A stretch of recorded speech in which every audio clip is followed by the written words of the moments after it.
Hello everyone, welcome to another Infinity Battle Report. This time, like promised, there will be a game 0. Start off idea that this video will be all about the lists, the mission, the context of the tournament. Just so anyone that you will be watching the games 1, 2 and 3 that can just go to the list, and it will be a more list focused episode, as well as the missions and the thought process that goes before a tournament starts. So I'll try this as a new change of pace for a tournament. And please let me know how you see this episode to just be dedicated for the list. And I should make the game more cohesive, because more condensed, because I will not have to just discuss the mission and the games themselves. Well, the list themselves, not the games. But let's just straight to the point. So this tournament I went to, 2-hour drive away, so it was not locally. I actually had to put some effort to get there. But this is a tournament not like any other, I think, in a way that this is a 400 points event with 8 SWC. We will be playing Code 1 missions designed for tags, and the requirement for the tournament is that you have to take one tag in the list. So, immediately, one tag in the list, you know that you will need to have an answer against the tags, and because this is 400 point event, then it's quite trivial to make yourself a casual, like a normal list, and just slap a tag into it. So firstly, I was thinking about just going for the Tigbalang or Squalos in the Kestrel, because I've been on a Kestrel hype recently. And the Kestrel has some good tools to fight against tags, namely the Black Air K1 sniper rifle that could shred for the tags. The Crux Knight is okay piece.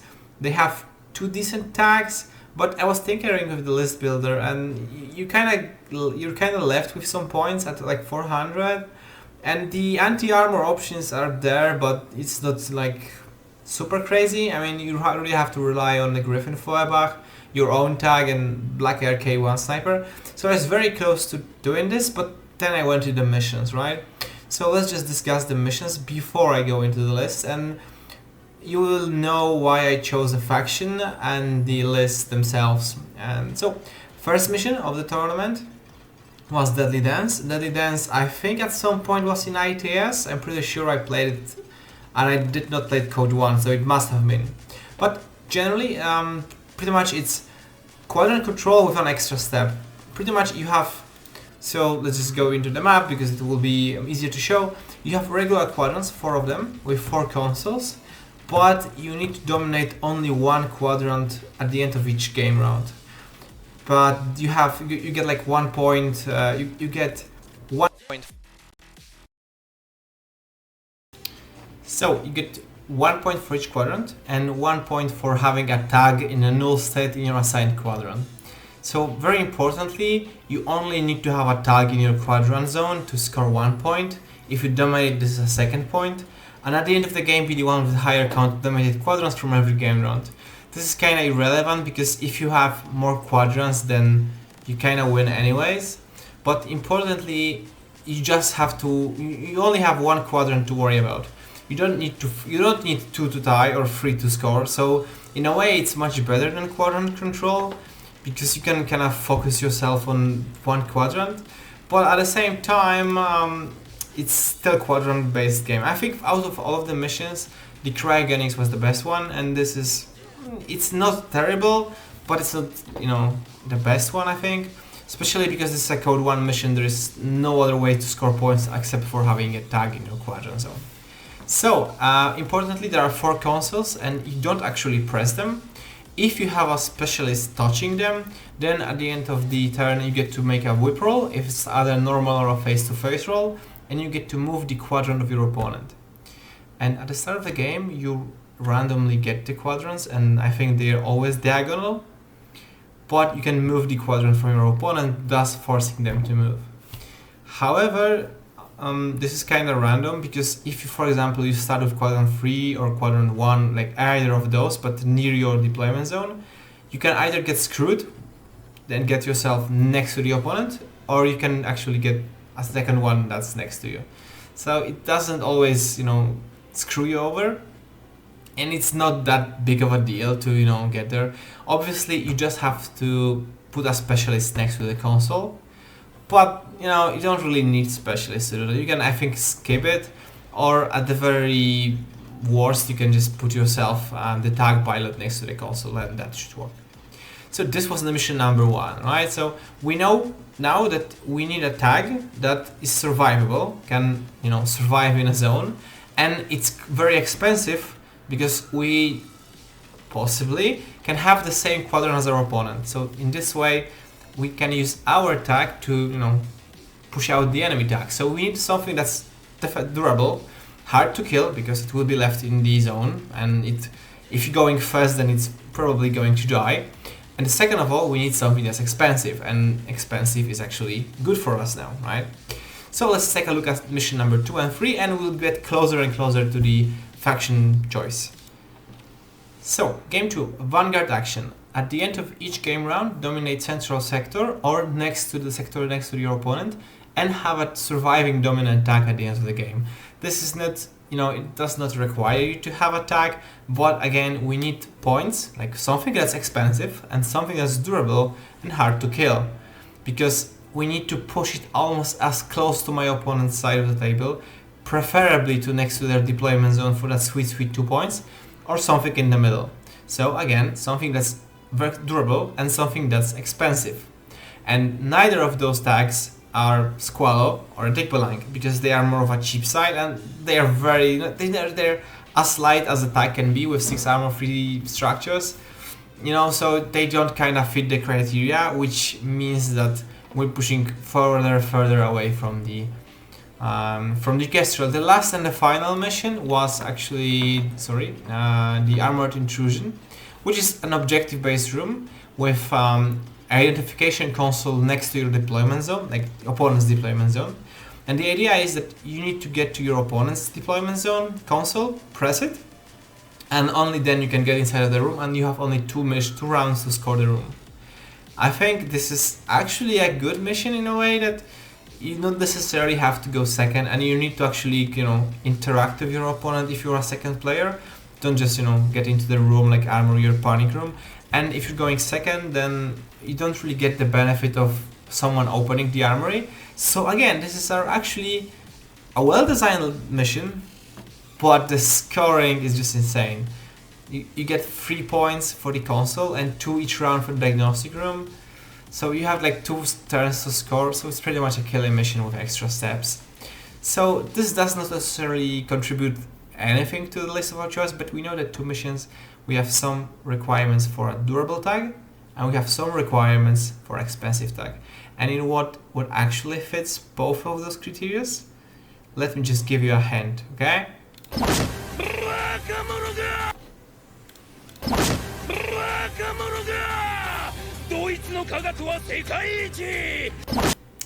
That's Qatar. Qatar is the Pan-Oceania creme de la creme.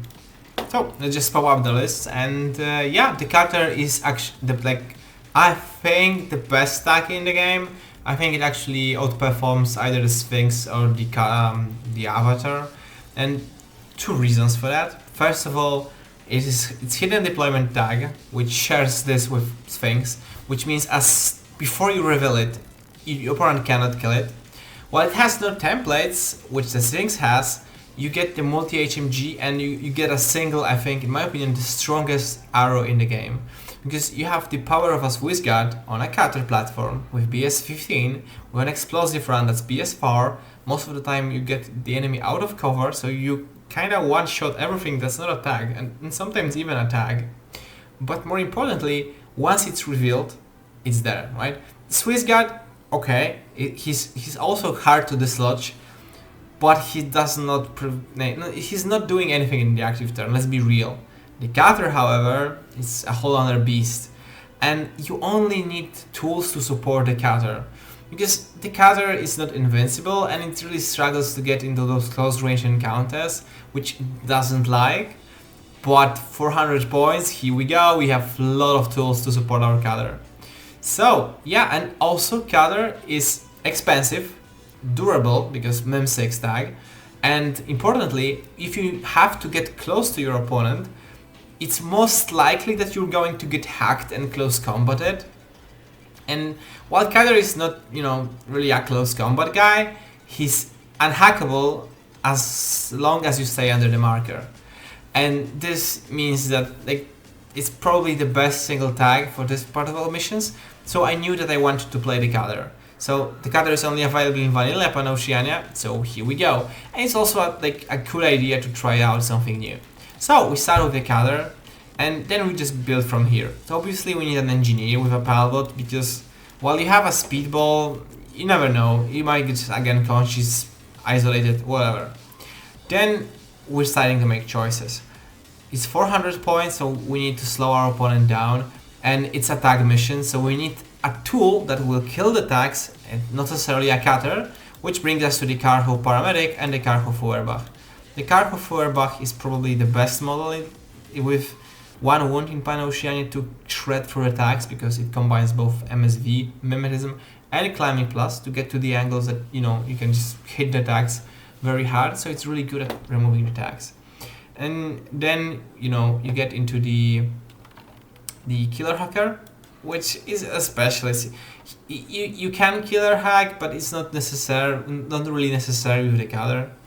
But yeah, let's just choose a lieutenant, right? So the reason why I go for NCO, and I think you should always go for NCO personally, is because of the hidden arrow potential. If you choose a Cutter as a lieutenant, then you kind of have to, you know, select him as a lieutenant to not immediately trigger chain of command, but this is kind of stupid to do. And if you put it as a marker state, then you can't really surprise anyone with the hidden deployment shot. And I think the Cutter is most important for this one single switch shot of opportunity. And you can even shoot at tags, because you're not likely to just go down in one order.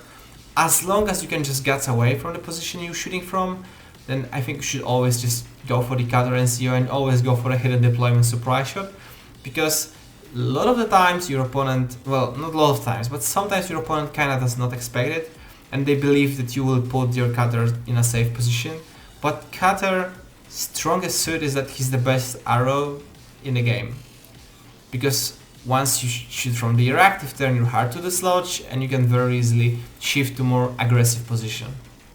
So then we're trying out the Joan of Arc 2.0. I think she's like the best thing about Pan-Oceania, the Vanilla Pano. She got such a huge glow up. She has tactical awareness, AP Spitfire, 2 pulsars, and she brings inspiring leadership and an extra command token.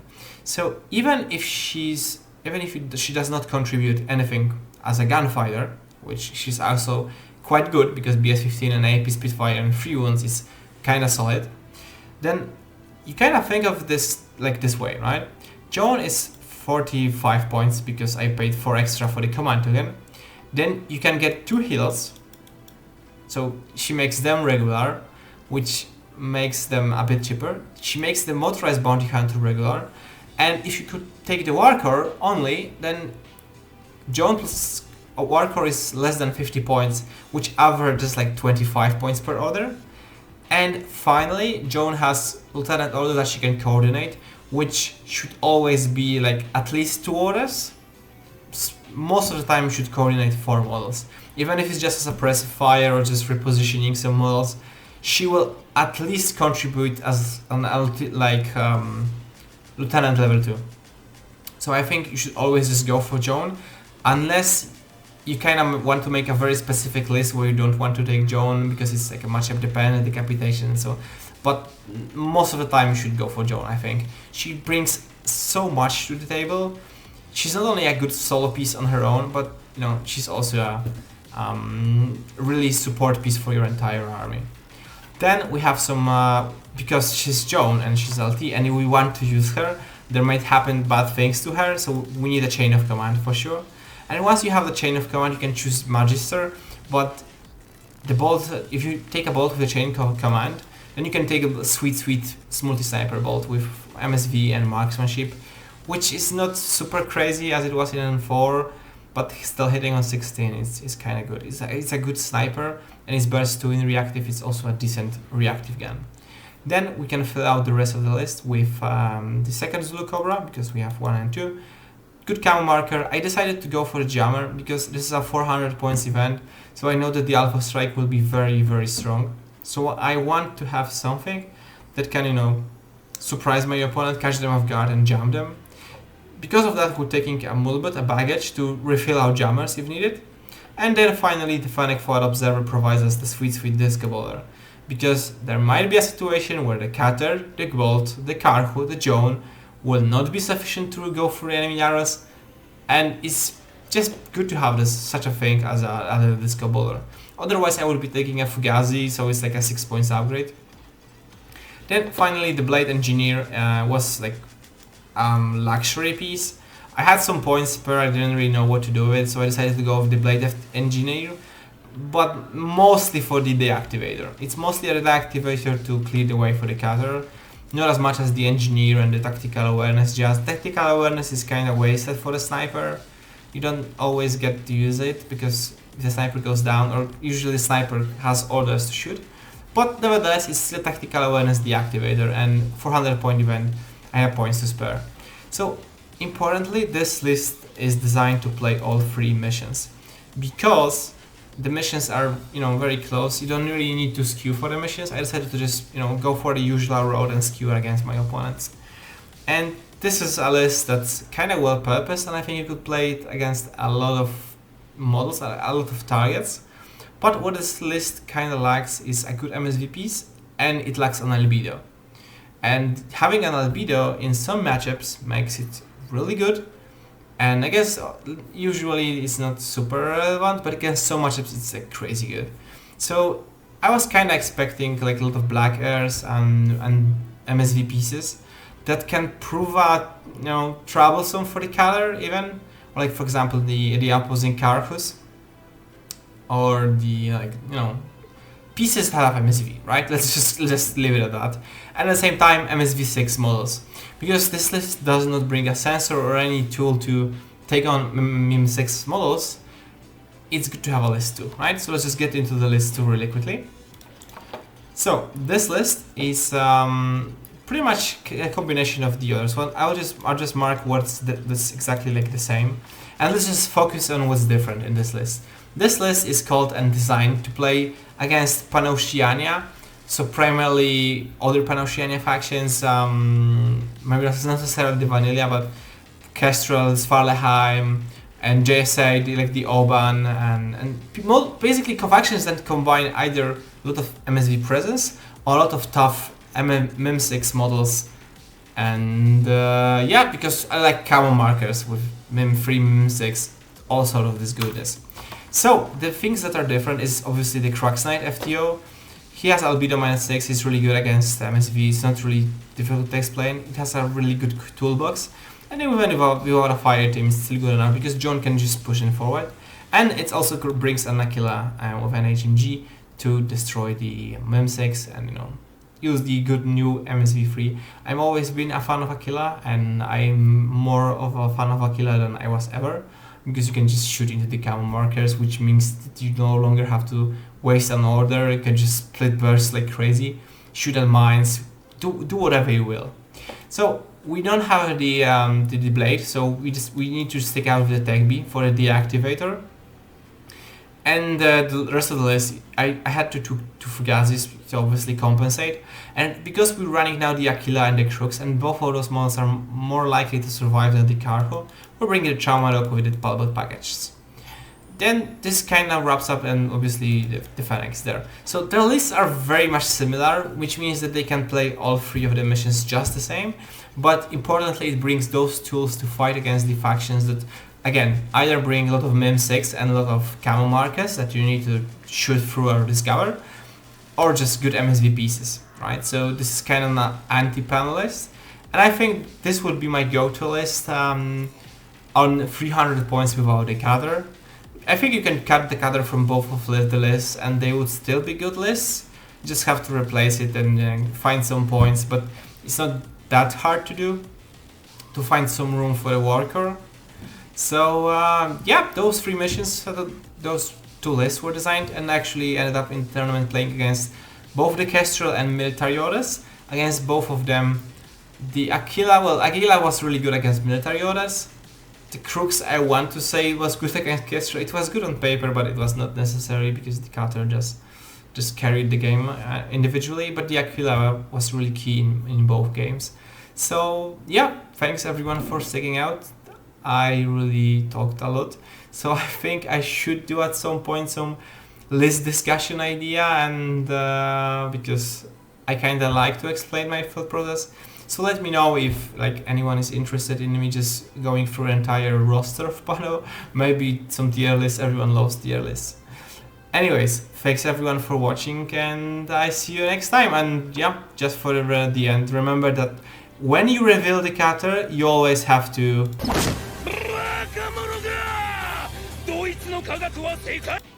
just replace the German with the Pano. Thanks everyone for watching, and have a good day, night, or whatever. Bye!